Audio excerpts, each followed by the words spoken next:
கர்த்தருடைய பரிசுத்த நாமத்துக்கு ஸ்தோத்திரம். இன்றைய நாளில் நம்ம பார்க்க போகிற வேத வார்த்தை என்னவென்றால், மற்றவர்கள் நம்ம அற்பமாக எண்ணக்கூடாது அப்படின்ற ஒரு சம்பவத்தை நம்ம பார்க்கும்போது, ஆகார் சாராளுக்கு குழந்தை இல்லாத நிமித்தமாக ஆபிரகாமுக்கு அவங்க மணமுடிக்க இருக்கக்கூடிய சூழ்நிலை வாய்க்கிறது. அப்போ அவங்க கர்ப்பம் தரிக்கிற அந்த தருவாயில சாராளுக்கு குழந்தை இல்லை என்ற ஒரு விஷயத்துக்காக ஆகார் சாராளை பார்த்து அவங்கள அற்பமாக எண்ணுறாங்க. அப்படியே நம்ம யாரையுமே அதுக்கு உதாரணமா நம்ம பார்த்தோன்னா, பெண்களை இப்போ நம்ம அதிகமாக நிறைய விஷயங்களை நமக்கு இருக்குது, அவங்களுக்கு இல்லை அப்படின்றத நம்ம கூடி பேசக்கூடிய ஒரு தருணம் இருக்குது. அப்படியே நம்ம யாருமே அற்பமா நம்ம பேசக்கூடாது.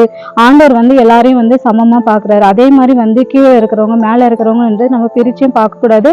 பெண்களை பார்க்கும்போது நம்ம அற்பமா அவங்க கிட்ட எதுவுமே இல்லை அப்படின்றத நம்ம அற்பமா எந்த ஒரு விஷயத்தையும் அவங்கள குறிச்சு காமிக்க கூடாது அப்படின்றதான் இன்றைய நாளில் இந்த வார்த்தை மூலியமா நம்ம கத்துக்கக்கூடிய ஒரு வசனம். அப்படின்னு நம்ம யாரையும் அற்பமா எண்ணக்கூடாது என்று ஆண்டவர் சொல்கிறார். இந்த வார்த்தை நிமித்தமாக கர்த்தருடைய நாமம் மகிமைப்படுவதாக. ஆமேன்.